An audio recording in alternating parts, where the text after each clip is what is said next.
ఏమిటి పోలీస్ వర్గం కదా అంటే ఒక చాకలి ఆవిడ ఉండేదిట. ఆవిడకి 5 కోడళ్ళు ఉన్నారు.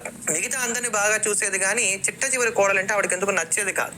కానీ ఆవిడకి పుణ్యం రాకూడదని ఈ కార్తీక మాసం అంతా ఆ ఆఖరి కోడల్ని మాత్రం ఇంట్లో వదిలిపెట్టి మిగతా కోడలతో కలిసి ఇప్పుడు పొద్దునే వెళ్ళి నదీ స్నానం చేస్తూ ఉండేదిట.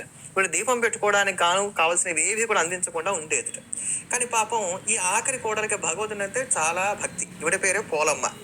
ఈవిడ ఏం చేసేది, అత్తగారి మాట తీసివేయకుండా తన భక్తి చెదరకుండా ఉండే విధంగా వాళ్ళు నదికి వెళ్ళిపోయాక ఇంట్లో ఉండేటువంటి బావి నీటితోనే స్నానం చేసి దాన్ని నదీ స్నానంగా భావించి కార్తీక దామోదరుడికి నమస్కారం చేసుకొని ఇంట్లో వెన్న చిలకగా కవ్వానికి అంటుకొని ఉన్నటువంటి వెన్నను తీసుకొని పెరటి తోటలో ఉన్నటువంటి పత్తి చెట్టు నుంచి నేల మీద పడినటువంటి పత్తికాయలో కాస్త పత్తి తీసి దానికి వెన్నని రంగరించి దాన్నే దీపంగా వెలిగించి అత్తగారు చూడకుండా దాని మీద ఒక గంప బోర్లించి ఉంచుకునేది.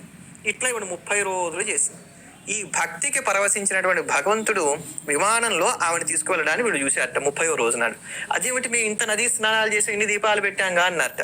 మీరు డాబు సరిగా చేశారు, ఇవిడ భక్తితో చేసింది కనుక ఇవిడికి పుణ్యం వచ్చింది అని అన్నారు. అందుకని ఈ 30 రోజులు కూడా ఎంత విశేషంగా చేశామనే దానికన్నా ఎంత భక్తిగా చేశామనేదే ప్రధానం అని చెప్పడానికి కానీ ఈ కథ చెప్తారు. కానీ ఈ కథ చెప్పుకొని ఈ అక్షతలు వేసుకున్నట్లయితే స్త్రీలకు అఖండమైనటువంటి సౌభాగ్యం కలుగుతుంది.